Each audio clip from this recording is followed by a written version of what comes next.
மத்திய அரசாங்கம் அறிவிப்பு 20 ஆண்டுகள் ஓய்வு பெற்றால் முழு பலனையும் அளிக்கப்படும். ஒவ்வொரு மத்திய அரசு பணி 20 ஆண்டுகள் மட்டும் என்று அறிவித்துள்ளது.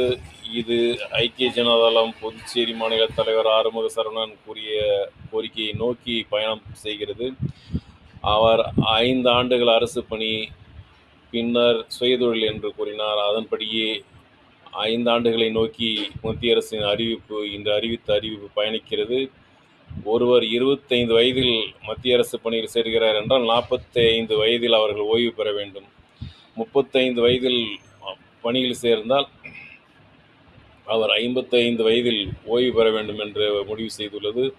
மத்திய அரசு பணி 20 ஆண்டுகள் மட்டுமே அல்லது 60 ஆண்டுகள் வயது, இதில் எது முன்னதாக வருகிறதோ அதில் அவர்கள் சென்று விடலாம்.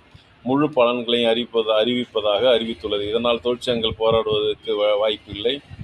இதன் மூலம் பல லட்சம் பல கோடி இளைஞர்களுக்கு வேலைவாய்ப்பு கிடைக்கக்கூடிய வாய்ப்பு இருக்கிறது.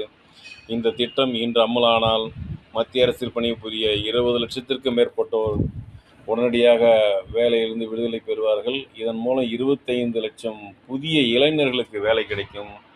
ஆகவே இந்த திட்டம் மத்திய அரசின் மகத்தான ஒரு திட்டம். இது புதுச்சேரி ஐக்கிய ஜனதாதளத்தின் கோரிக்கையை நிறைவேற்றி கொண்டு வருகிறது. இதை 5 ஆண்டுகளாக மாற்ற வேண்டும் என்பதே புதுச்சேரி ஐக்கிய ஜனதாதளத்தின் மாபெரும் கோரிக்கை. தற்சமயம் 30 ஆண்டுகள் 40 ஆண்டுகள் பணி இப்பொழுது 20 ஆண்டுகளாக மாறியிருப்பது புதுச்சேரி ஐக்கிய ஜனதாதளம் வரவேற்கிறது. மாண்புமிகு நிகிஷ்குமாரின் அவர்களுடைய கொள்கைகளை பாரதிய ஜனதா தலைமையிலான கூட்டணி ஆட்சி இப்பொழுது கொண்டு வந்துள்ளதை புதுச்சேரி ஐக்கிய ஜனதாதளம் வரவேற்கிறது. இதை தமிழக அரசு, புதுச்சேரி அரசு பின்பற்றி 20 ஆண்டுகள் பணி செய்த அத்தனை பேரையும் வேலையை விட்டு தூக்க வேண்டும். புதிய இளைஞர்களுக்கு வாய்ப்பு வழங்க வேண்டும் என்று புதுச்சேரி ஐக்கிய ஜனதாதளம் கேட்டுக்கொள்கின்றது. நன்றி, வணக்கம். சப்ஸ்கிரைப் செய்யுங்கள், கமெண்ட் செய்யுங்கள், லைக் செய்யுங்கள், சப்ஸ்கிரைப் செய்யுங்கள். நன்றி.